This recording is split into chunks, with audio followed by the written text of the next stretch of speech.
বন্ধুরা, আজ দ্বিতীয় দফার ভোট এবং রাজ্যে পশ্চিমবাংলার যে বিধানসভা নির্বাচন, সেই নির্বাচনের শেষ দফার ভোট আগামী 4 তারিখ রেজাল্ট আপনারা সকলেই জানেন। আজ সকাল থেকেই কার্যত ধুন্ধুমার পরিস্থিতি দক্ষিণ 24 পরগনা, ফলতা থেকে শুরু করে ভাঙড় থেকে শুরু করে একাধিক জায়গাতে।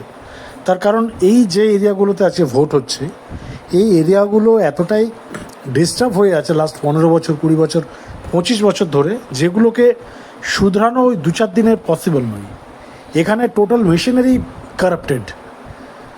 আপনারা দেখেছেন গতকাল থেকে শুরু করে লাস্ট এক সপ্তাহ থেকে শুরু করে 2000, 3000, 4000 তৃণমূলের কর্মী সমর্থক বলুন, গুন্ডা বাহিনী বলুন, গ্রেপ্তার করেছে নির্বাচন কমিশন। কিন্তু তারপরেও একাধিক বিক্ষিপ্ত ঘটনা আজকে ঘটেছে।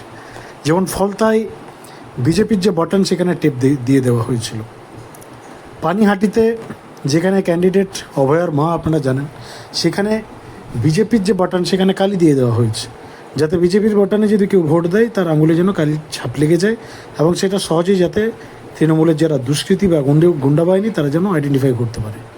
এই ধরনের একাধিক বিক্ষিপ্ত ঘটনা ঘটেছে। কিন্তু সবচেয়ে মেজর যে ঘটনা আজকে এখনও পর্যন্ত এই প্রতিবেদন যখন আমরা করছি, কালীঘাটের শুভেন্দু অধিকারীকে ঘিরে বিক্ষোভ, তৃণমূল কর্মী সমর্থকদের জটলা, সেখান থেকে জয় বাংলা স্লোগান, আর সেই জয় বাংলা স্লোগান থেকে শুভেন্দুকে গো ব্যাক স্লোগান, এবং তার পরেই ধুন্ধুমার পরিস্থিতি বেঁধে যায়। সেখানে শুভেন্দু অধিকারী ফোন করেন নির্বাচন কমিশনকে, আর 5 মিনিটের মধ্যে শুভেন্দু অধিকারীর ফোন করার 5 মিনিটের মধ্যে সশস্ত্র কেন্দ্রীয় বাহিনী সেখানে উপস্থিত হয়।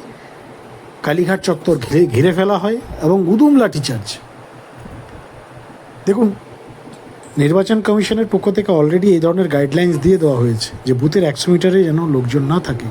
তারপরেও তৃণমূলের যারা কর্মী সমর্থক, তাদের যে জটলা কীভাবে এলো বুঝতেই পারছেন। উপর থেকে ইনস্ট্রাকশন যদি না আসে, তাহলে এই ধরনের জটলা হতে পারে না। ভোটাররা আসবে, ভোট দেবে, বাড়ি যাবে। এমনিতেই চড়া গরম,